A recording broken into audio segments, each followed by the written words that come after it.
Ուրեմն այսօր մենք միասին քննարկելու ենք ուսումնական մոտիվացիայի բարձրացման ուղիները թեման։ Կարծում եմ այս թեման ներկայումս բավականին մեծ պահանջարկ ունի այն առումով, որ թե ուսուցիչները, թե ծնողները, թե աշակերտները իրենքից հաճախ քննարկում են այս հարցը, թե ինչու շատերը մոտիվացված չեն ավելի լավ սովորել կամ շատերը մոտիվացված չեն դպրոց հաճախել, որովհետև երբեմն մեր ծնողների հետ զրույցները ցույց են տալիս, որ երեխաները երբեմն դժկամությամբ են գնում դպրոց, չեն կարևորում դպրոցում ստացած գիտելիքների դերն ու արժեքը։ Մենք այս մեր դասընթացի ընթացքում կփորձենք ծանոթանալ այնպիսի մի մոտեցումների, որոնք հնարավորություն կտան մանկավարժներին բարձրացնել երեխաների ուսումնական մոտիվացիան եւ առավել դրական փոխհարաբերություններ կառուցել երեխաների հետ։ Հիմա փորձենք հասկանալ, թե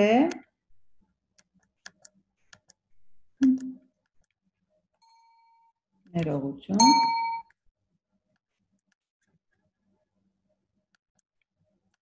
փոխում էլի էջը Չի փոխում։ Ինչ անեմ Ոայ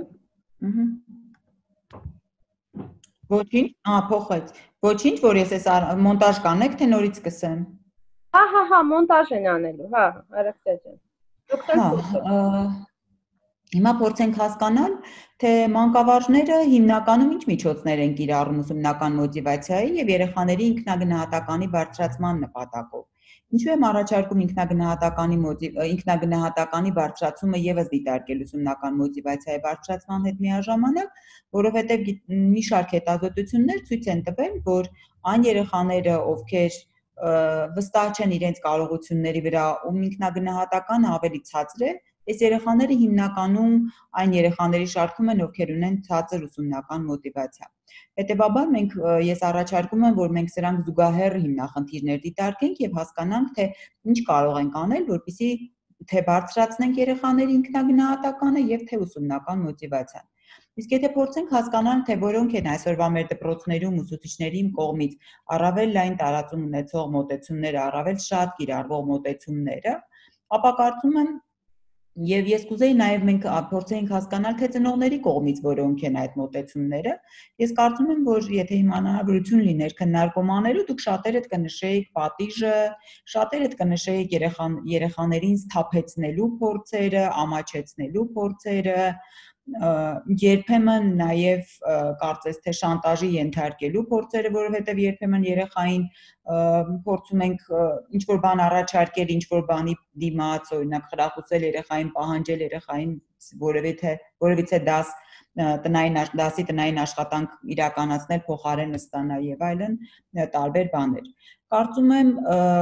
մենք ինքներս, թե որպես մանկավարժներ, թե որպես ծնողներ, բազմիցս համոզվել ենք, որ նման մոտեցումները հաճախ տալիս են շատ կարճատև արդյունք եւ եթե սրանք արդյունավետ լինեին, ապա երկրորդ անգամ կիրառելու եւ այս մոտեցումներին դիմելու կարիք չէր լինի։ Մենք հիմա կփորձենք հասկանալ, թե ինչպես կարող է անդրադառնալ պատիժը կամ որպես դաստիարակչական միջոց երեխայի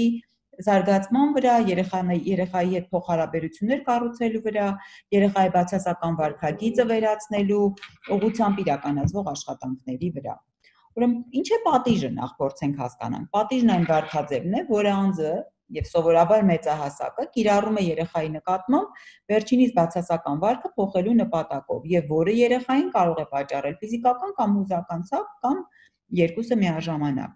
Ես ուզում եմ մեծ հույսով եւ գրեթե վստահ եմ, որ մեր դպրոցներում ֆիզիկական պատիժներ որպես այդպեսին չկան եւ հուսով եմ, որ ընտանիքներում էլ դրանք շատ փոքր թիվ են կազմում եւ մենք ամեն ինչ պիտի անենք, որպեսզի ֆիզիկական պատիժներն առհասարակ վերանան երեխաների հետ կիրառվող մոտեցումների շարքում։ Բայց ես ուզում եմ մենք նաև խոսենք հոգեբանական պատժի, հուզական ցավի մասին, որը հաճախ երբեմն միտումնավոր, երբեմն ոչ այնքան միտումնավոր մեծահասակների կողմից պատճառվում է երեխաներին։ Ես հիմա առաջարկում եմ մենք պատժի տեսակներով անցնենք, ֆիզիկականի վրա ինչպես նշեցի երկար կանգ չեմ առնի, դրանք օրինակ ֆիզիկական պատժի ձևերն են, ծեծել, խփել, ականջները քաշել, սննդից զրկել, որը երբեմն օրինակ ծնողներն անում են, դասերը չսովորեցիր, հիմա չես կարող ուտել եւ այլն։ բայց հուսով եմ կրկին եմ շեշտում, որ ֆիզիկական պատիժները նվազել են եւ շարունակելու են նվազել մեր հասարակության մեջ։ Ինչ է իրենից ներկայացնում հոգեբանական պատիժը։ Հիմա երբ որ մենք սկսենք քննարկել, շատերը կսկսեք մտածել, որ դրանցից մի քանիսը միգուցե դուք կիրառել եք եւ բացարձակապես չեք կարծել, որ դա հոգեբանական պատիժ է կամ կարծել եք, որ դա ամենաարդյունավետ մեթոդն է երեխային սթափեցնելու, երեխային ուսումնական գործունեության հանդեպ դրական տրամադրելու առումով։ Օրինակ, հոգեբանական պատժի տեսակներ են հանդիմանելը, հայոյելը, նվաստացնելը, խուճապի մատնելը, սպառնալը, արհամարհելը եւ այլն։ Ցանկացած հոգեբանական ճնշում, որը կարող է գործադրվել մեծահասակի կողմից երեխայի վարքը փոխելու, երեխային ցույց տալու համար, թե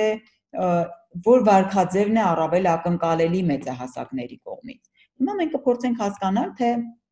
ինչպես են այս պատժամիջոցները կիրառվում դպրոցներում։ Ուրեմն դրանցից առաջինը հանդիմանելը կամ բղավելն է, որը կարծում եմ մանկավարժները համաձայն կլինեն ինձ հետ, որ հանդիմանանքը երևի թե դպրոցում կիրառվող երեխաների վարքի կառավարման, երեխաների ուսումնական գործունեությամբ առավել հետաքրքրված լինելու ամենահաճախ կիրառվող մոտեցումներից մեկն է։ Եվ երբեմն ես որպես մասնագետ դպրոցի միջանցքներով անցնելիս երբեմն ինքս ես վատ եմ զգում, որովհետև ես հասկանում եմ, որ այսօրվա սերունդը երբեմն դժվար կառավարվող է եւ այլն, սակայն սա չի կարող պատճառ հանդիսանալ, որ ուսուցիչը սկսի բղավել, ուսուցիչը սկսի կիրառել բառեր, որոնք այնքան էլ տեղի չեն երեխաների հետ հարաբերություններում եւ առավել եւս հանդիմանանքը։ Երեխաների հետ բարձր եւ կոպիտ ձայնով խոսելը կարող է ստիպել նրանց վախ կամ նվաստացում զգալ,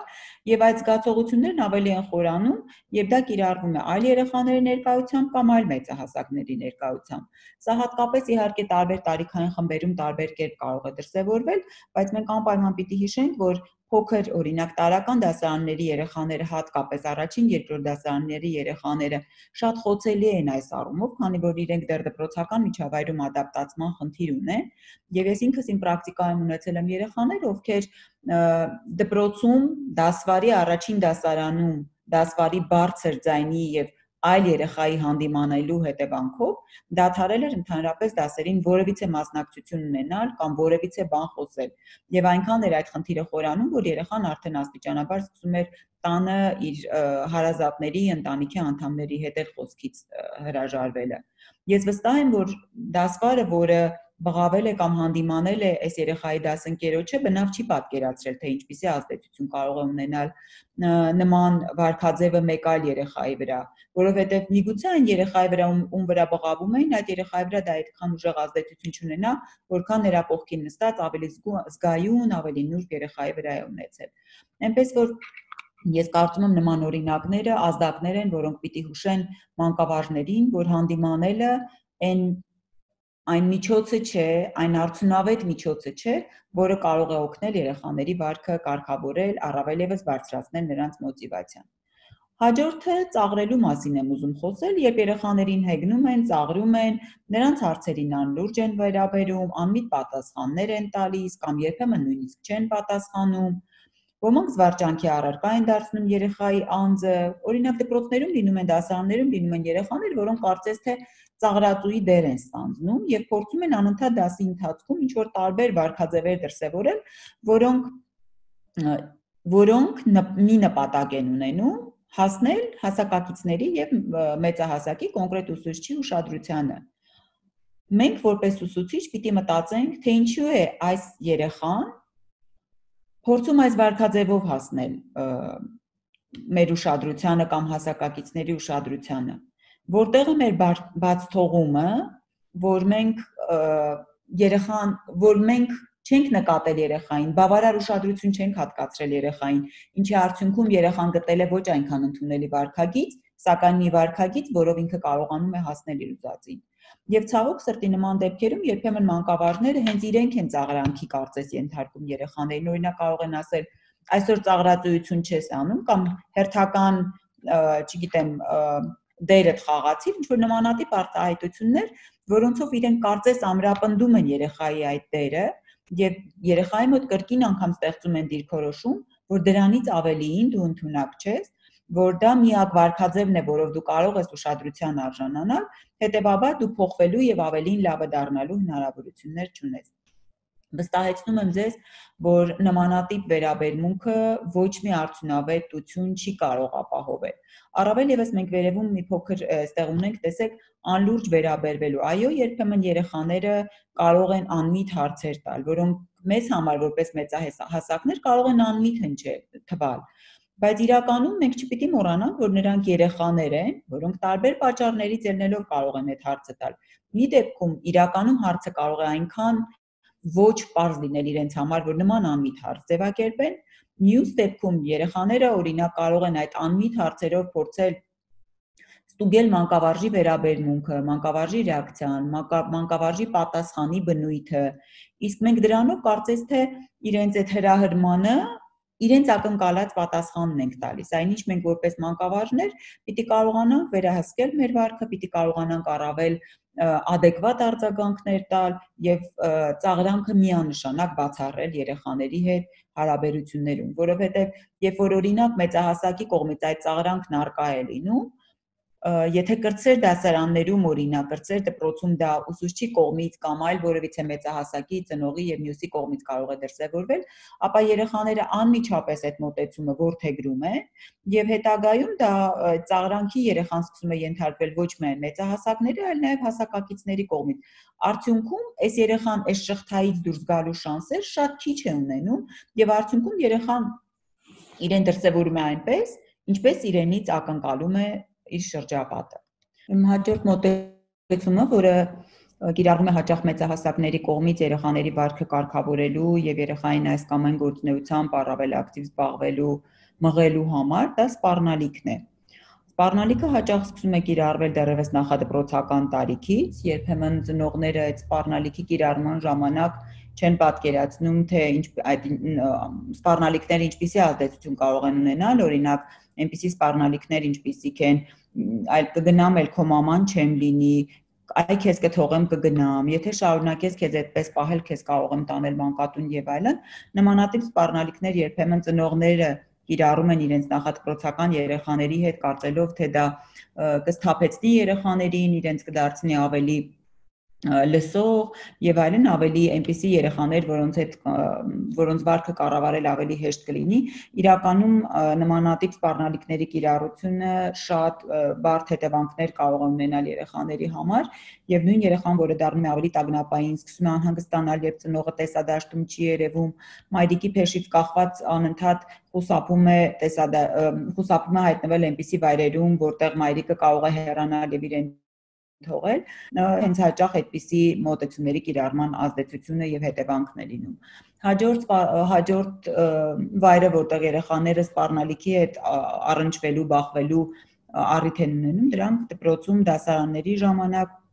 չկառավարվող դասարաններն են, չկառավարվող երեխաներն են, որոնց երբեմն մանկավարժները սկսում են սպառնալ, օրինակ, որ այլևս իրենց դասղեկը չեն լինի կամ հաջորդ տարի չեն դասավանդի կոնկրետ այդ առարկան, կամ կտանեն տնօրենի մոտ, մյուս դեպքում ծնող կկանչեն եւ այլն, սպառնալիքները սկզբնական շրջանում կարող են ունենալ դրական ազդեցություն եւ երեխան կարող է մի փոքր հավաքվել, սակայն մի քանի անգամ կրկնելուց հետո դա դառնում է երեխայի համար սովորական, որովհետեւ երբեմն երեխաները սովորում են օրինակ ծնող կանչելուն եւ այլևս դրանից դադարում են լարվել եւ վախենալ, մյուս դեպքում իրենք սկսում են հասկանալ, որ մեծահասակները հաճախ ասում են ինչ-որ բաներ, որոնց իրենք իսկ չեն հետևում, օրինակ ոչ բոլոր դեպքերում են իրեն տնօրենի մոտ տանում կամ դասղեկը այդպես էլ իրենց դասարանից չհրաժարվեց եւ այլն, եւ այս դեպքում մեծահասակի խոսքի արժեքը երեխաների մոտ սկսում է կորցնել իր նշանակությունը, իր կշիռը եւ հետեւաբար սրանով իսկ սկսում է վատանալ երեխա, մեծահասակ, մասնավորապես երեխա, մանկավարժ փոխհարաբերությունները։ Հաջորդ մեթոդը, որը կիրառվում է մեծահասակների կողմից երեխաների վարքը կառավարելու համար, ամաչեցնելն է։ Մենք հաճախ երեխաներին ամաչեցնում ենք մեր կարծիքով դրական նկատառումներից ելնելով։ Օրինակ երեխան, որը երկար ժամանակ լավ դաս չէր պատասխանել, որովհետեւ մի օր որոշել է վերջապես դասը լավ սովորել եւ ներկայանալ դասին պատրաստ։ Ուսուցչի առաջին նախադասությունը հաճախ լինում է, բա որ կարող ես այսպես դասը սովորել, ինչու չես միշտ այսպես սովորում։ Հաճախ այս նմանատիպ կամ չես ամաչում, քույրիկդ ինչպես է սովորում կամ եղբայրդ ինչպես է սովորում, դու ինչպես ես սովորում եւ այլն։ Այս ամաչեցնելը հաճախ կիրառվում է նաեւ ծնողների կողմից ընտանիքում սիբլինգների միջև համեմատություններ անելով, իրենց ներդրումը երեխայի կյանքում անընդհատ մատնացույց անելով, օրինակ ես որպես ծնող քեզ համար սա եմ անում, սա եմ ապահովում եւ այլն։ Սա նույնպես, ինչպես նախորդ դեպքում սպառնալիքի դեպքում կարող էր ինչ-որ կարճատև ազդեցություն ունենալ, դրական ազդեցություն ունենալ եւ սրանից հետո երեխայի վարքը կարող էր մի փոքր փոխվել, բայց կրկին սա ոչ մի երկարատև ազդեցություն ունենալ չի կարող, հակառակը սա սկսում է անդրադառնալ երեխայի ինքնագնահատականի վրա, երեխան սկսում է թերահավատ լինել իր ուժերի հանդեպ, հետեւաբար չի ձգտում դառնալ ավելի լավը, չի ձգտում իրեն դրսևորել ավելի լավ տեսակետից, չի ձգտում օրինակ դասերին առավել բարձր մասնակցություն ցուցաբերել։ Մենք կիրառելով նմանատիպ մոտեցումներ մեր կարծիքով հակառակը երեխային ձգում ենք, երեխային մոտիվացնում ենք, բայց ունենում ենք հակառակ ազդեցությունը։ Հիմա փորձենք հասկանալ, թե օրինակ սխալները մատնացույց անելը որքանով դրական ազդեցություն կարող են ունենալ եւ որքանով դրական հետևանքներ կարող են ապահովել երեխաների համար։ Մենք նախ-առաջին բանը, որ պիտի մենք որպես մեծահասակներ ընդունենք, դա այն միտքն է, որ սխալվում են բոլորը։ Դա այն միտքն է, որ ես ինքս լինելով մեծահասակ, ունենալով բավականին փորձառություն, միևնույնն է ես սխալվում եմ եւ չկան մարդիկ կյանքում, ովքեր չեն սխալվում։ Երեխայի հետ փոխհարաբերությունները կառուցել այս սկզբունքից ելնելով, որ երեխան կարող է սխալվել։ Հաջորդը երեխան կարող է սխալվել ավելի հաճախ, քան կարող է սխալվել մեծահասակը։ Ոչ մի սխալ անդառնալի հետևանք չի կարող թողնել, ցանկացած սխալի դեպքում երեխային պիտի տալ այդ սխալը շտկելու, սխալից դասեր քաղելու, հետևություններ անելու եւ հետագայում այդ սխալը չկրկնելու հավանականությունը։ Նման մոտեցումը հնարավորություն կտա երեխաների մոտ ունենալ առավել ճիշտ պատկերացումներ կյանքի մասին, առավել ճիշտ պատկերացումներ մեր շրջապատող մեծահասակների ակնկալիքների մասին եւ իհարկե իրենց կարողությունների եւ հնարավորությունների մասին, որովհետեւ այն երեխաները, ում անընդհատ մատնացույց է արվում, որ իրենք կրկին սխալվել են, կրկին տնային աշխատանքդ լավ չես արել, կրկին փնթի ես արել, կրկին սենյակը թափթփված է եւ չես հավաքում եւ այլն, կրկին պատրել ես տաբատը, որքան մենք սխալները մատնացույց ենք անում, այնքան երեխայի փոխվելու եւ ավելի լավ իրեն դրսևորելու հնարավորությունները նվազեցնում ենք։ Եվ որքան մենք շարունակաբար նախորդ սխալներն ենք հիշեցնում, այնքան երեխայի մոտ ձևավորում ենք ոչ այնքան կարող լինելու մի գաղափար, որի արկայությունը միանշանակ հնարավորություն չի տալիս երեխային առավել վստահ դառնալ եւ առավել արդյունավետ վարքագիծ դրսևորել։ Հիմա եթե պատիժն անարդյունավետ ու վնասակար է, ինչու են այնուամենայնիվ մեծահասակները, այդ թվում նաեւ մանկավարժները, ովքեր մանկավարժություն, երեխաների ուսուցմամբ եւ դաստիարակությամբ զբաղվելու մեթոդներին շատ ավելի լավ են տիրապետում, ինչու են շարունակում կիրառել պատիժը։ Հիմա փորձենք հասկանալ, որոնք են հետևանքները։ Պատժի կիրառման դեպքում երեխաները շփոթմունքի մեջ են հայտնվում եւ երբեմն նրանց մոտ հակասական զգացողություններ են առաջացնում։ Սակայն այնուամենայնիվ այդ սկզբնական փուլում մեծահասակը զգում է իր իշխանությունը, մեծահասակը զգում է իր ազդեցությունը երեխայի վրա եւ պատժի կիրառման պատճառներից մեկը հենց սա է հանդիսանում։ Պատժի հետևանքով երեխաները կարող են դառնալ տագնապային, անհանգստացած, իրենց վարկաբեկված զգալ, որովհետև մենք երբեմն այդ ամաչեցնելը, սպառնալիքը, սխալները մատնացույց անելը կիրառում ենք հենց երեխաների ներկայությամբ, օրինակ դեռահասության տարիքում հենց դասարանում այլ երեխաների, այլ դեռահասների ներկայությամբ բարբերաբար մատնացույց անելը սխալները, թերահավատորեն վերաբերվելը երեխայի կարողություններին, ամաչեցնելը, հանդիմանելը եւ նմանատիպ այլ մոտեցումներ, էլ չեմ ասում սպառնալիքը, միանշանակ անդրադառնում է նրանց փոխհարաբերությունների վրա եւ ակնկալիքների վրա մանկավարժների հետ կառուցվող փոխհարաբերություններում, ինչպես նաև ուղղակիորեն անդրադառնում են նրանց ինքնագնահատականի վրա, իսկ մենք բոլորս գիտենք, որ դեռահասության տարիքում երեխաների ինքնագնահատականը արդեն իսկ խոցելի է, ինչ-ինչ պատճառներից ելնելով։ Եվ մենք կարծում ենք, որ երեխային պատժելով, մենք երեխային սովորեցնում ենք, թե երեխան ինչպես պիտի իրեն պահի։ Իսկ երեխաները հաճախ կարծում են, որ պատժվելով իրենք կրել են արդեն այդ սխալի հետևանքը, իրենք վճարել են արդեն այդ սխալի համար։ Հետևաբար երեխաները սովորում են, որ ոչինչ, ես կարող եմ երբեմն ոչ այնքան դրական վարքագիծ դրսևորել եւ դրա հետևանքով պատժվել, օրինակ ինձ կամաչեցնեն դասարանի առջև եւ այլն, արդյունքում ես կվճարեմ այդ արարքի համար եւ ոչ մի վտանգավոր, ոչ մի ահասարսուր, ոչ մի բան չի լինի, վատ բան չի լինի։ Դե հիմա մի հատ ավել կամաչեցնեն։ Ինչպես են արձագանքում երեխաները պատժից։ Երբեմն երեխաները եւ շատ ավելի հաճախ, քան մեծահասակները կարող են պատկերացնել, մեծահասակներից վրեժ լուծելու ցանկություն են ունենում։ Եվ այդ վրեժը լուծում են մանկության ընթացքում, օրինակ դպրոցական տարիներին ուսուցչի տակ կոճկան դնելով, ծամոն դնելով, չգիտեմ, գրատախտակի վրա անհարկի ինչ-որ բառեր գրելով, այսինքն մի վարքաձևով, որով ուսուցչին ուզում են ցավ պատճառել եւ ցույց տալ, որ մենք էլ կարող ենք այնպիսի գործողություններ անել, որոնք քեզ կարող են ցավ պատճառել։ Երբեմն այդ վրեժի զգացողությունը իրենք պահում են, եթե այնքան էլ իրենց վրա վստահ չեն լինում, այնքան էլ իրենց վստահ չեն զգում վրեժը այդ ժամանակ լուծելու համար, վրեժը պահում են իրենց մեջ, վրեժի զգացողությունը, եւ այդ վրեժը լուծում են ավելի բարձր դասարաններում, դեռահասության պատանեկության տարիքում, երբ ավելի վստահ են դառնում, երբ ավելի շատ հնարավորություններ ունենում։ Երբեմն լինում են երեխաներ, ովքեր այդ վրեժի զգացողությունը պահում են նույնիսկ մինչև դպրոցն ավարտելը։ Ես օրինակ իմ պրակտիկայում այդպիսի դեպք ունեցել եմ, եւ դպրոցն ավարտած մի տղա պատմում էր, թե ինքը ինչպես վրեժ լուծելու ցանկություն ուներ իր նախկին ուսուցչուհուց եւ ամեն կերպ փորձում էր գնալ դպրոցի մոտ եւ այլ ուսուցիչների հետ դրական փոխհարաբերություններ կառուցելով, ինչ որ ծառայություններ առաջարկելով, մյուս ուսուցչին ցույց տալ, որ ինքը նշանակություն չունի, իր համար ոչինչ անել չի ուզում։ Սա հերթական վրեժի դրսևորումն էր, որը մեծահասակ դառնալուց հետո էր միայն այդ երիտասարդը կարողանում ցույց տալ։ Պատիժների հաճախակի կիրառման արդյունքում երեխաները նախընտրում են մեծահասակներից թաքցնել իրենց սխալները, որովհետև հասկանում են, որ եթե իրենք պիտի պատժվեն, եթե իրենք պիտի ցավ ապրեն, ուրեմն ավելի նախընտրելի է թաքցնել, եւ սրանով մենք դրդում ենք կարծես երեխաներին ստախոսության։ Սովորում են պատժին եւ հաճախակի կիրառվող այդ նմանատիպ պատիժները արդեն ես ասացի, որ դառնում են անարդյունավետ եւ երեխան սովորական է արձագանքում ցավոք սրտի, երբեմն նաեւ ֆիզիկական պատիժներին։ Եվ ամենավտանգավորը այս փոխհարաբերություններում երեխաների մոտ ձևավորվում է կարծիք, որ բռնությունն օգնում է հարցեր լուծել եւ փոքրերին, թույլերին բռնանալը, ճնշելը, հուզական ցավ պատճառելը ճանապարհ է, որով կարողանում ես հասնել քո ուզածին։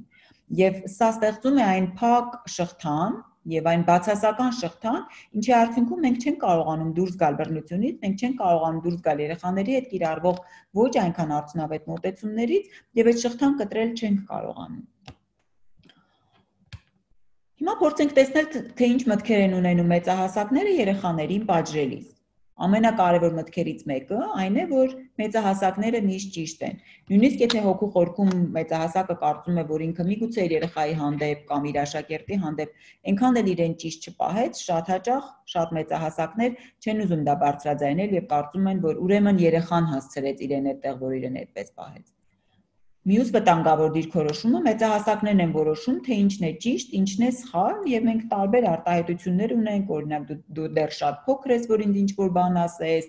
դու դեռ շատ փոքր ես, որ ինքդ որոշես եւ այլն եւ այլն։ Այլով որոշակի հարցերում երեխան կարող է փոքր լինել, փոքր փորձ ունենալ, ինչի արդյունքում ինքը չի կարող ճիշտ որոշում կայացնել, բայց միշտ վստահ լինել, որ ճիշտ են մեծահասակները եւ փոքրերը միշտ սխալվում են, իհարկե սա թյուր մոտեցում է, թյուր կարծիք է։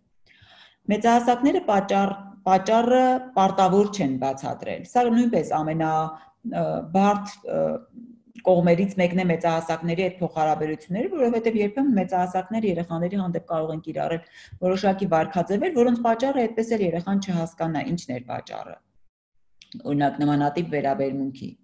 Հաջորդ կարծրատիպային մոտեցումը համառ երեխաներին պետք է կոտրել եւ որքան հնարավոր է շուտ։ Եվ մենք ուզում ենք եւ ցավոք սրտի մեր դպրոցը դեռևս ուզում է ստանդարտացնել երեխաներին, որովհետեւ ստանդարտ բոլոր նմանատիպ խմբի հետ նմանատիպ կարողություններ, նմանատիպ դրսևորումներ, նմանատիպ վարքագիծ ունեցող երեխաների հետ աշխատելը, խմբի հետ աշխատելը շատ ավելի հեշտ է։ Բայց ես այստեղ ուզում եմ մենք հստակ տարբերակենք, որոնք են համառ երեխաները, որոնք իրենց անձի առանձնահատկություններն են եւ համառությունը միայն չդիտարկենք բացասական առումով, երբեմն համառության հաշվին մարդիկ շատ հաջողությունների են հասնել։ Եվ մեկ այլ բան է կամակոր վարքագիծը, որը օրինակ կարող է դրսևորվել նախադպրոցական տարիքում կամ կրտսեր դպրոցական տարիքում։ Այս դրա հետ աշխատելու կարիք անպայման կա եւ այս դեպքում միանշանակ մեծահասակները, մանկավարժները նաեւ ծնողների հետ միաժամանակ պիտի աշխատեն, որպեսզի հաղթահարեն երեխայի նմանատիպ վարքագիծը, բայց ոչ պատժի միջոցով իհարկե։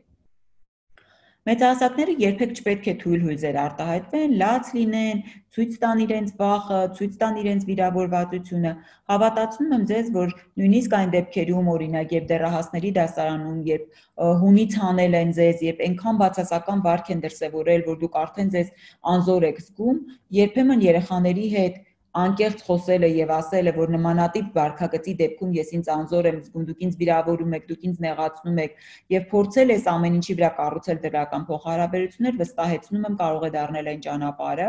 որով դու կարող եք երեխաների հետ հարաբերությունները շատ ավելի ճիշտ հարթության վրա կառուցել։ Եվ հաջորդ վտանգավոր մոտեցումներից մեկը, որ եթե պատիժ չկիրառենք, եթե երեխաներին պարբերաբար չսպառնանք, եթե մեր ուժը, մեր իշխանությունը, մեր լիազորությունները պարբերաբար չցուցադրենք, մենք կարող ենք կորցնել երեխայի վրա ազդելու հնարավորությունները, մեր ազդեցությունից դուրս կգան երեխաները, ինչը մեծահասակների կարծիքով շատ վտանգավոր է։ Երբեմն երեխայի հակաճառելը կամ որևիցե փաստարկներ բերվելը դիտարկվում է որպես անհնազանդություն, եւ այս մոտեցումն էլ մենք կարծես ճնշում ենք երեխայի սեփական կարծիքը արտահայտելու ցանկությունը, կարողությունը եւ արդյունքում մենք օրինակ, եթե կրտսեր դպրոցում մի փոքր ավելի ակտիվ էին երեխաները, երբեմն միջին դպրոցում մենք կրկին ունենք մենք այն ստանդարտացված դասարանները, երբ որ բոլորը նույն կարծիքը, նույն մտքերն են ունենում, ինչը բնականաբար խրախուսելի չէ եւ ոչ միայն խրախուսելի չէ, այլ նաեւ սխալ է։ Մի մոտեցում, որը կարծում ենք, որ եթե մեր մանկության ժամանակ մեր ծնողները մեր հանդեպ նման մոտեցումներ են կիրառել, մեր մանկավարժները օրինակ չգիտեմ, խորհրդային դպրոցում կամ հետխորհրդային դպրոցում որևիցե մոտեցումներ էին կիրառում, մենք ինչ պակաս, ինչ վատ մարդիկ ենք դարձել, որ այդ նույն մոտեցումները դրական ազդեցություն չունենան այս երեխաների վրա, այս սերնդի վրա։ Միանշանակ մենք վստահ չենք, որ այն մոտեցումները, որոնք կիրառվել են մեր հանդեպ տեղին են եղել եւ ճիշտ են եղել, եւ նաեւ պետք չի մոռանալ, որ փոխվում են ժամանակները, փոխվում է սերունդը, փոխվում է հասարակությունը, հետեւաբար չեն կարող նույն մոտեցումները մշտապես արդյունավետ լինեն։ Այսքան խոսեցինք պատժի անարդյունավետության մասին, բայց այնուամենայնիվ շատ մեծահասակներ շարունակում են պատիժը կիրառել եւ պատիժը կիրառել հաճախակի ու այն համարել արդյունավետ միջոց։ Ինչու՞։ Որովհետև պատիժը տալիս է անմիջապես արդյունք է տալիս։ Երբ որ մենք դասարանում բղավում ենք, անմիջապես դասարանը լռում է։ Երբ որ մենք երեխային վախեցնում ենք, ինքը անմիջապես փորձում է անել այն գործողությունը, որն իրենից ակնկալվում է։ Բայց հավատացնում եմ, որ պատիժը տալիս է ժամանակավոր եւ ոչ մշտական արդյունք։ Տվյալ պահին, տվյալ կոնկրետ պահին է արդյունավետությունը միայն լինում։ Եվ հենց սկզբից իմ պատմած բոլոր օրինակներով էլ ես ցույց էի տալիս, որ եթե պատիժը արդյունավետ լիներ, ապա մենք չէինք ունենա դասերի ժամանակ խոսող երեխաներ, ապա մենք չէինք ունենա դասին անպատրաստ ներկայացող երեխաներ եւ այլն։ Այս ցանկը կարելի է անվերջ թվել։ Այնպես որ միանշանակ պիտի ընդունել, որ պատիժը անարդյունավետ մոտեցում է երեխաների վարքի կառավարման, ուսումնական մոտիվացիայի բարձրացման, երեխայի հետ փոխհարաբերությունները լավացնելու տեսակետից, այն ունենում է շատ փոքր եւ ոչ այնքան արդյունավետ ազդեցություն։ Հիմա փորձենք հասկանալ, թե ինչ կարող ենք անել, որպեսզի երեխան առավել դրական վարքագիծ դրսևորի եւ ինչ կարող ենք անել, ինչպիսի մոտեցումներ կարող ենք կիրառել, որոնք առավել արդյունավետ կլինեն։ Ես հենց սկզբում ասացի, որ մի շարք հետազոտություններ ցույց են տվել, որ անհնազանդ բացասական վարքագիծ ունեցող երեխաների մեջ մեծ թիվ են կազմում ինչ որ պատճառով, ինչ որ ժամանակահատվածում հիասթափված երեխաները, ցածր ինքնագնահատական ունեցող երեխաները, որովհետև այս երեխաները ինչ որ մի օր սկսում են չհավատալ իրենց ուժերին, սկսում են չվստահել միջավայրին, շրջապատող իրականությանը, սկսում են չվստահել իրենց շրջապատող մեծահասակներին եւ ցավալիորեն երբեմն կարող են չվստահել իրենց կյանքում ամենակարևոր դերը ու նշանակություն ունեցող մեծահասակներին։ Հետևաբար շատ զգույշ է պետք լինել երեխայի հետ փոխհարաբերություններում եւ շատ ուշադիր լինել, որպեսզի հանկարծ մենք երեխային չվանենք մեզնից, հանկարծ երեխան չկոտրվի, այսպես ասած, հանկարծ երեխան չկորցնի վստահությունը իր ուժերի, իր կարողությունների նկատմամբ։ Հիմա փորձենք ինչ կարող ենք անել, փորձենք տեսնել, թե ինչ կարող ենք անել, որպեսզի երեխաներն առավել մոտիվացված լինեն եւ երեխաների հետ փոխհարաբերությունները առավել դրական հենքի վրա կառուցվեն։ Խոսենք դրական ամրապնդման տեսակների մասին։ Մենք գիտենք, որ հատկապես նախադպրոցական տարիքում մենք երեխաներին տալիս ենք դրական ամրապնդումներ։ Երեխան որևիցե փոքր հաջողություն ունենալու դեպքում անպայման մեծահասակից ստանում է դրական ինչ-որ դիրքորոշում, գովեստ, խրախուսանք, բայց երեխաների մեծանալուն զուգընթաց մենք բնականաբար երեխաների կարողություններն ավելանում են եւ բնականաբար նրանց տրվող խրախուսանքի եւ գովեստի ծավալը ավելի փոքրանում է։ Բայց սա չի նշանակում, որ երեխան դրական ամրապնդումների կարիք չունի։ Մենք մեծահասակներս նույնպես, երբ որ ինչ-որ աշխատանք ենք անում, մենք սպասում ենք, որ դա կխրախուսվի, դա կգնահատվի, դա կարժևորվի մեր միջավայրի կողմից կամ այն մարդու կողմից, ում համար այդ աշխատանքն արվել է։ Այնպես որ չմոռանալ, որ երեխաները միշտ ունեն դրական ամրապնդումների կարիք, շատ կարևոր է։ Ուզում եմ խոսել նաև բացասական ամրապնդումների մասին, սրա մասին քիչ առաջ մի փոքր խոսեցի, բայց եւս մեկ անգամ ուզում եմ ասել այս մասին։ Երբեմն մանկավարժները երեխաներին տալիս են օրինակ բացասական ամրապնդումներ իրենց կարծիքով երեխային ձգելու նպատակից ելնելով։ Օրինակ, երեխան, որը սովորաբար ավելի լավ գնահատականներ է ստանում, ինչ որ մի օր այնքան էլ լավ պատրաստված չի լինում, մենք երեխային կարող ենք ասել, օրինակ, դու այսօր 9-ի չպատասխանեցիր, 8-ի պատասխանեցիր, բայց ես քեզ 7 կգնահատեմ, որ հաջորդ անգամ ավելի լավ պատրաստված լինես, ավելի լավ հասկանաս, թե ինչքան կարևոր է եւ այլն եւ այլն։ Այսինքն մենք փորձում ենք երեխային ավելի ցածր գնահատական տալով, ավելի թերագնահատելով իր կատարած աշխատանքը, խրախուսել, որ ինքն ավելի լավ իրեն դրսևորի։ Սակայն կրկին եւս մեկ անգամ ուզում եմ փաստել, որ նմանատիպ մոտեցումները չեն կարող արդյունավետ լինել։ Եվ երեխան, որը օրինակ կարող է դասը իր համար ավելի բարդ է եղել, դա է պատճառը, որ ինքը այսօր 9-ի չպատասխանեց։ Երեխան մենք չգիտենք տանը ինչ միջավայրում է ապրում եւ միգուցե հուզական ինչ-ինչ խնդիրներ են եղել, միգուցե կոնֆլիկտ է եղել ընտանիքում եւ պատճառը սա է, սակայն երեխան գիշերը չի քնել եւ փորձել է դասը սովորել։ Այսինքն մենք շատ հաճախ պատճառը չիմանալով մենք կարող ենք երեխային հիասթափեցնել, երեխայի վստահությունը իր ուժերի հանդեպ նվազեցնել։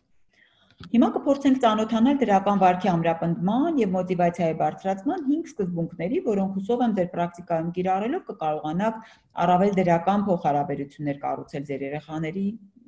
հետ եւ առավել մոտիվացնել նրանց։ Գովեք երեխային իրական կոնկրետ նվաճման համար։ Մեծահասակները հիմնականում քիչ են ուշադրություն դարձնում երեխաների ձեռքբերումներին, կենտրոնանալով միայն սխալների եւ բացասական վարքագծի վրա։ Առհասարակ ես ուզում եմ այստեղ նշել, որ կյանքն է այդպիսին։ Մենք կարող ենք տարիներ շարունակ ինչ-որ մեկի հետ ընկերություն անել եւ շատ դրական բաներ ունենալ մեր փոխհարաբերություններում, բայց մեկ անգամ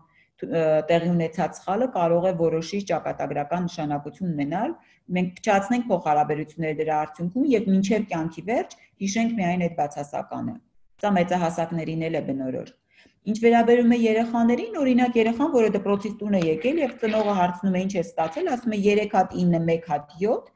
ծնողը չի լսում 3-9, լսում է 1-7-ը եւ ասում է իսկ ինչի՞ չես դա էլ 9 ստացել։ Արդյունքում սա շարունակաբար կրկնվելու արդյունքում երեխան սկսում է մտածել, որ փաստորեն դրական ձեռքբերումները, դրական վարքագիծը, դրական գնահատականները ոչ միշտ է որ կարևորվում են մեծահասակների կողմից։ Ավելի շատ մեծահասակի համար ակնհայտ եւ տեսանելի են լինում ձախողումները, բացասական փորձերը։ Հետևաբար երեխան հաջորդ անգամը փորձում է արդեն թաքցնել այդ ցածր գնահատականը, փորձում է ինչ-ինչ միջոցներով այնպես անել, որ այդ օրինակ ոչ այնքան լավ սովորած առարկան կամ դասը ինքը ոչ թե պատասխանի եւ ուսուցիչը տեսնի, որ երեխան այնքան էլ լավ չի յուրացրել, այլ հակառակը թաքնվում է, այնպես է անում, որ իրեն դաս չհարցնեն, որպեսզի հանկարծ ավելի ցածր գնահատական չստանա։ Արդյունքում այս նմանատիպ խնդիրները կուտակվելով իրար վրա, երեխան սկսում է չյուրացնել ուսումնական ծրագիրը, արդյունքում ինքը իրականում սկսում է ստանալ ցածր գնահատականներ։ Դրա համար շատ կարևոր է, որ մենք տեսնենք երեխաների ձեռքբերումները եւ անպայման երեխաներին խրախուսենք, գովանք այդ ձեռքբերումների համար։ Շատ կարևոր է, որպեսզի մենք կարողանանք տարանջատել երեխայի ուսուցումը, երեխայի կրթական գործունեությունը երեխայի վարքագծից, որովհետև երեխան վարքագծի ես հուսով եմ, որ մեր դպրոցներում այլևս չկան ուսուցիչներ, որոնք ոչ այնքան դրական վարքի համար կարող են երեխային անբավարար գնահատել, բայց այնուամենայնիվ սա վերաբերում է թե ծնողներին, թե ուսուցիչներին, վատ վարքագիծը բացարձակապես կապ չունի երեխայի առաջադիմության, երեխայի ուսումնական մոտիվացիայի հետ։ Որքան մենք սրանք փորձենք իրար կապել, այնքան ուսումնական մոտիվացիայի վրա դա բացասաբար է անդրադառնալու։ Շատ կարևոր է տեսնել երեխաների նույնիսկ ամենափոքր ջանքերը։ Երեխան կարող է, օրինակ, առաջին դասարանի երեխան, որը ոչ այնքան լավ է գրում, ոչ այնքան մաքուր է գրում, տառերը, մասնիկները լավ չի յուրացնում, բայց ամբողջ էջում տրված տնային աշխատանքից որևիցե մի տառ, մի մասնիկ գեղեցիկ է գրել, տեսնել դա եւ նկատել եւ ցույց տալ, տես այս մեկը ինչ լավ է ստացվել, վստահ եմ, որ շարունակես մյուսներն էլ են լավ ստացվելու։ Կարծես թե հնարավորություն է տալիս, որ երեխան հավատա իր ուժերին, տեսնի, որ շրջապատը գնահատում է իր ջանքերը, իսկ հենց որ մենք հավատում ենք մեր ուժերին, մենք միանշանակ հասնում ենք շատ ավելի մեծ հաջողությունների։ Եվ ամենակարևոր բանը, խրախուսանքը կարևոր է հատկապես դժվարություններ ունեցող երեխաների համար, հատկապես թույլ երեխաների համար, որովհետև ուժեղ երեխաները այսպես թե այնպես անընդհատ արժանանում են գովասանքի ու խրախուսանքի մեծահասակների կողմից, բայց այլ թույլ երեխաները, ավելի քիչ հաջողություններ ունեցող երեխաները ավելի շատ ունեն դրա կարիքը, որովհետև հենց դա է լինելու այն բանալին, որով իրենք ավելի խրախուսված են իրենց գալու, ավելի մոտիվացված են իրենք դառնալու։ Հաջորդ մոտեցումը, սկզբունքը կոնկրետ դրական վարքագծի խրախուսումն ու արժանինքների մատնանշումն է։ Օրինակ, ինչա դուր եկա, որ դու օգնեցիր քո դասընկերոջը, դու կարողացար զսպել քեզ եւ չհարվածեցիր դասընկերոջդ քեզ սաղրելու համար եւ այլն։ Այսինքն պարտադիր չի, որ մենք ուսումնական գործընթացում միայն երեխաների փոխհարաբերությունները դիտարկենք։ Այստեղ շատ կարեւոր է, որ մենք ակտիվ դեր ունենանք նաև երեխաների իրենց հասակակիցների հետ փոխհարաբերությունների կարգավորման, դրական վարքաձևեր դրսևորելու հարցում։ Հետևաբար մենք, երբ որ երեխան ում նեղացրել են եւ ով կարող էր հարվածել դասընկերոջը եւ դրանով իսկ հարցերը լուծել, կարողացել է իրեն զսպել, որովհետեւ մենք իրեն ինչ որ ժամանակ ասել էինք, որ ուժեղ է նա, ով ոչ թե հարվածում է, այլ կարողանում է իրեն զսպել եւ թույլ չի տալիս, որ իրեն նեղացնել։ Սակայն եթե մենք դա չենք տեսնում, չենք գնահատում, չենք արժևորում ու կարևորում, երեխան հաջորդ անգամ կարող է իրեն այլ կերպ պահել։ Հաջորդը անկեղծ եղեք։ Ես կարծում եմ, մեր լսարանը հիմնականում կարծում եմ հիմա բաղկացած է մանկավարժներից եւ վստահ եմ, որ մանկավարժներին սա ասելու կարիք չկա։ Դուք շատ լավ գիտեք, որ երեխաները անկեղծության ինդիկատորներ են։ Իրենք շատ լավ են կարողանում հասկանալ, թե ով է իրենց հետ անկեղծ եւ ով իրենց հետ անկեղծ չէ։ Մենք հիմա ես անverջ խոսում եմ այն մասին, թե որքան հաճախակի է պետք երեխաներին խրախուսել, գովել եւ այլն, բայց եթե դա չի արվում անկեղծ ճանապարհով, անկեղծ ձայներանգով, անկեղծ սրտով, ցանկությամբ եւ միայն արվում է նրա համար, որովհետեւ լսել եք, որ այդ մոտեցումը կարեւոր է եւ արդյունավետ է, դա ոչ մի ազդեցություն չի ունենա երեխայի վրա։ Այնպես որ ավելի լավ է քիչ ասել, բայց անկեղծ ասել այդ գովասանքի խոսքերը։ Հայացքն ու ձայնի տոնը անկեղծության ցուցիչներն են, որքան ուզում եմ մենք լավ բառեր շռայլենք երեխային, եթե մեր ձայնի տոնը եւ հայացքը այլ բանի մասին են խոսում, նշանակում է երեխան սա անմիջապես նկատում է։ Եթե երեխան օրինակ ոչ այնքան դրական, ոչ այնքան հաջող է իրականացրել իրեն տրված աշխատանքը, նկարագրելով իր կողմից կատարված աշխատանքը, պարզապես բառերով շարադրելով, թե ինքը ինչ է արել, մեջտեղում գտնելով փոքրիկ դետալներ, որոնք երեխայի մոտ առավել լավ են ստացվել, հաստատ հայտնվում են խրախուսելու եւ անկեղծ երեխայի հանդեպ վստահություն հայտնելու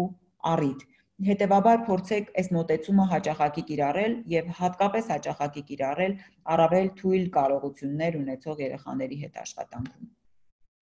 Երեխայի հետ հաղորդակցումն անպայման ավարտեք դրական ուղերձով, օրինակ, կեցես, այսօր շատ լավ ես աշխատել եւ այլն։ Մենք հաճախ, երբ որ երեխան օրինակ ոչ միշտ է այդքան դրական պատասխաններ ունենում, այդքան լավ պատրաստված լինում, ինչ ենք ասում ենք, ապրես, այսօր լավ աշխատեցիր, բայց եթե կարող ես այսպես սովորել, ինչու՞ չես ամեն օր այսպես սովորում։ Տեսեք, մենք կարծես թե խրախուսում ենք, բայց հետո ամաչեցնում ենք, հետո հիշեցնում ենք իր նախորդ սխալները։ Այսպիսով մի քանի անգամ սա կրկնելուց հետո երեխան մտածում է դե նախորդ անգամները չի ստացվել, չեմ սովորել, հիմա հազիվ մի անգամ ստացվել էր, բայց հույս չի կա, որ հաջորդ անգամները նորից կարող է ստացվել։ Իսկ երբ որ մենք դա տեսնում ենք, գնահատում ենք, կարևորում ենք, այնքան մեծանում է երեխայի հավատը իր հանդեպ։ Եվ ամենատարածված սխալներից մեկը երեխայի համեմատությունը ընկերների հետ, երեխայի համեմատությունը սիբլինգների, քույրերի, եղբայրների հետ, երեխայի համեմատությունը իր անցյալ տարվա փորձի հետ, օրինակ անցյալ տարի շատ վատ էիր սովորում, ես ինչ բան է այս տարի հավաքվել ես մի փոքր ավելի լավ ես սովորում։ Փոխանակ ասենք, որ շատ ապրես, այս տարի դու ավելի հետևողական ես դարձել, ավելի ես ոգևորված աշխատում, տես ինչ լավ է, այս ինչ է ստացվում, այն ինչ է ստացվում, մենք հակառակը երեխային իր անցյալ փորձի մասին հիշեցումներ ենք անում, որոնք միանշանակ դրական չեն կարող ազդել։ Արձագանքեք առանց հապաղելու, սա ամենակարևոր սկզբունքներից մեկն է։ Մենք առհասարակ երեխաների հետ փոխհարաբերությունները կառուցելիս սովորաբար արձագանքում ենք այն ժամանակ, երբ որ մեզ է հարմար։ Օրինակ մենք տանը կենցաղային որևիցե գործով կարող ենք զբաղված լինել որպես ծնող, երեխան մոտենում է ինչ-որ բան պատմում, մենք ասում ենք կամ հեռախոսով ենք խոսում, մենք ասում ենք գնա հետո կգաս կպատնես։ Իհարկե մենք կարող ենք շատ զբաղված լինել, բայց հետո երբ որ մենք երեխային խնդրում ենք պատմի ինչ էլ պատահել բակում, երեխան այլևս չի պատմում, որովհետև այդ պատմելու ժամանակը մենք կորցրեցինք։ Նույնը վերաբերում է նաև դպրոցում երեխաների հետ փոխհարաբերություններին։ Երեխան, անվստահ երեխան, քիչ մոտիվացված երեխան կարող է որևիցե հարցով մոտենալ ձեզ եւ դուք ասեք օրինակ մատյան եմ լրացնում, հետո կմոտենաս։ Դուք մատյանը կարող եք հետո լրացնել, բայց երեխան հետո այլևս ձեզ չի մոտենա։ Եվ առավել վատ է լինում, երբ որ օրինակ մենք մոռանում ենք, որ երեխան մեզ մոտեցել էր դասամիջոցի ընթացքում, կամ միջանցքում, կամ դասի ժամանակ փորձում էր ինչ-որ բան ասել, բայց մենք շատ կարևոր գործով էինք զբաղված եւ երեխային թույլ չտվեցինք արտահայտվել։ Ես խոսքը չի գնում այն մասին, որ երեխան երբ ինչ ուզի կարող է ասել, բայց հատկապես այն դեպքերում, երբ որ դուք զգում եք, որ դա նուրբ երեխա է, փակ երեխա է եւ վերջապես որոշել է ինչ-որ բանով կիսվել ձեզ հետ, ապա անպայման տվեք այդ հնարավորությունը եւ արձագանքեք առանց հապաղելու։ Հիմա փորձենք հասկանալ, թե արդյոք խրախուսանքն ու գովեստը նույն բանն են իրենցից ներկայացնում։ Իսկ եթե տարբեր են, ապա ինչով են տարբերվում, իսկ եթե տարբերվում են, ապա որը առավել հաճախ կիրառելու կարիք ունենք, որն է առավել արդյունավետ։ Հիմա ես կփորձեմ մի փոքր աղյուսակի միջոցով ձեզ ներկայացնել խրախուսանքի եւ գովեստի տարբերությունը եւ փորձենք հասկանանք, թե որը առավել հաճախ պիտի կիրառենք։ Գովասանքը տրվում է ինչ-որ ձեռքբերումից հետո, երբ երեխան հաջողության է հասնում եւ միայն հաջողակներն են ստանում գովասանք։ Սրա վառ ապացույցն է դպրոցներում երեխաներին տրվող գովասանագրերը։ Իսկ խրախուսանքը տրվում է մինչ որևիցե գործողություն նախաձեռնելը, այն իրականացնելուց հետո նաեւ ընդ որում նույնիսկ եթե երեխան այն չի իրականացնել արդյունավետ, եթե այն հաջողությամբ չի ավարտվել այդ գործընթացը։ Միևնույնն է, մենք երեխային խրախուսում ենք թեկուզ փորձի համար, որ ինքը փորձել էր տվյալ գործողությունը իրականացնել։ Գովասանքը տրվում է միայն նվաճում ձեռք բերած երեխաներին, այն կարող է տրվել մրցանակի, գովասանագրի, պարգևագրի եւ այլն տարբեր միջոցներով, որոնք երեխային ցույց են տալիս մեծահասակի արժևորումը։ Իսկ խրախուսանքը պիտի տրվի բոլոր երեխաներին, ընդ որում ինչպես նշեցի ամբողջ դասընթացի ընթացքում խրախուսանք պիտի ստանան առավել շատ այն երեխաները, որոնք ավելի թույլ են, որոնք ավելի անվստահ են, որոնք ավելի վատ են սովորում, որոնք ավելի քիչ ընկերներ ունեն եւ այլն։ Այս երեխաները շատ ավելի շատ խրախուսանքի եւ մեծահասակի աջակցության շատ ավելի մեծ կարիք ունեն։ Գովասանքի դեպքում մեծահասակներն են գնահատում երեխայի առաջընթացը եւ իրենք են սահմանում ստանդարտներ։ Օրինակ, ով է որոշել, թե որ երեխան պիտի ստանա գովասանագիր։ Մեծահասակները։ Ով է որոշել, որ ով կդառնա այսինչ խաղի չեմպիոնը։ Մեծահասակներն են այդ ստանդարտները սահմանում։ Իսկ խրախուսանքի առկայության կիրառման դեպքում երեխաներն ինքնագնահատում են կատարում, որը ամենակարևոր կարողությունն է։ Երեխաներն են խոսում այն մասին, արդյոք իրենց բավարարել է իրենց կատարած աշխատանքը, թե ոչ։ Արդյոք արդյունքից իրենք գոհ են, թե ոչ, որովհետև երեխան կարող է արդյունքից այնքան էլ գոհ չլինել, օրինակ կարող է նկարել որևիցե բան, որը այնքան էլ լավ չի ստացվել։ Բայց նկարելու process-ը իրեն հաճույք է պատճառել եւ ինքը երբ որ խոսում է դրա մասին, երբ որ վերլուծություն է անում, ինքը խոսում է այդ մասին, թե որքան հաճելի էր գույները իրար խառնելը, որքան հաճելի էր ստեղծագործելը, բայց այս անգամ նկարես այնքան էլ լավ չի ստացվել, այ հաջորդ անգամ կփորձեմ ավելի լավ օրինակ սարը նկարել եւ այլն։ Սա շատ կարևոր է եւ կրկին երեխային մոտիվացնելու ամենաուղիղ ճանապարհներից մեկն է։ Գովասանքի դեպքում Գովասանքը ցույց է տալիս մեծահասակների ակնկալիքների եւ գնահատականների կարեւորումը բոլոր գերազանցիկ երեխաներին, բոլոր տարբեր տեսակի դափնեկիրներին, ջութակի, սպորտի մեծ հաջողությունների հասած երեխաներին, որ հարցնենք իրենց հաջողությունների մասին եւ իրենց հաջողությունների հանդեպ վերաբերմունքի մասին, հաճախ իրենք կնշեն, որ ծնողներն են հպարտանում դրանով, որովհետեւ դրանք մեծահասակների ակնկալիքներն են։ Երեխան, որը բակում խաղալու հնարավորություն չի ունենում, որովհետև ամբողջ օրը ջութակ է նվագում կամ որևիցե մի այլ բան, իր համար է ջութակի պատվոգիրը այդքան էլ նշանակալի չի, որքան ծնողի համար։ Հետևաբար սովորաբար երեխաները այս դեպքում շեշտում են ծնողների մեծահասակների կարևորելը։ Իսկ խրախուսանքի դեպքում հարգանք է դրսևորվում երեխայի ցանկությունների, ընդունակությունների նկատմամբ, հետաքրքրությունների նկատմամբ, հետևաբար երեխան ավելի բավարարված է լինում, երեխան ինքն է ուզում դա անել, երեխան ինքն է մոտիվացված լինում։ Գովասանքի դեպքում երեխաները ենթարկվում են ծնողների ու ուսուցիչների հանձնարարականներին, սակայն ոչ միշտ են գիտակցում։ Ինչու օրինակ ֆիզիկայից պիտի 9 ստանամ, գերազանց պիտի սովորեմ։ Իսկ խրախուսանքի դեպքում երեխաները սկսում են հպարտանալ իրենց հաջողություններով, օրինակ որևիցե առարկայից իրենք կարող են շատ թույլ առաջադիմություն ունենալ, ցածր, բայց մյուսից շատ ավելի ուժեղ լինեն, օրինակ իրեն կարող է ֆիզիկան շատ հետաքրքրել, ինքը տանը փորձեր անի, փորձի ինչ-որ հոլովակներ գտնել, տեսանյութեր գտնել, նայել, եւ դրանով երեխան կողքեվորվի, եթե մեծահասակներն էլ իրեն շրջապատող իրեն շարունակեն ողքեվորել։ Եվ երբեմն ամենավտանգավոր պահը այստեղ գովասանքներն ու պարգևները երբեմն ընկալվում են որպես կաշառման տեսակ։ Օրինակ կան ընտանիքներ, որտեղ երեխային ամեն 9 ստանալու համար որոշակի գումար են տալիս։ Կան ընտանիքներ, կան նաև երբեմն մանկավարժներ, ովքեր երեխայի հետ առևտուր են անում, այս սա որ անես, արդյունքում սա կստանաս եւ այլն։ Սա անարդյունավետ մոտեցումներից մեկն է իհարկե եւ բացարձակապես երեխայի համար կարեւորություն չի ունենում այն ինչով ինքը զբաղվում է, կարեւորը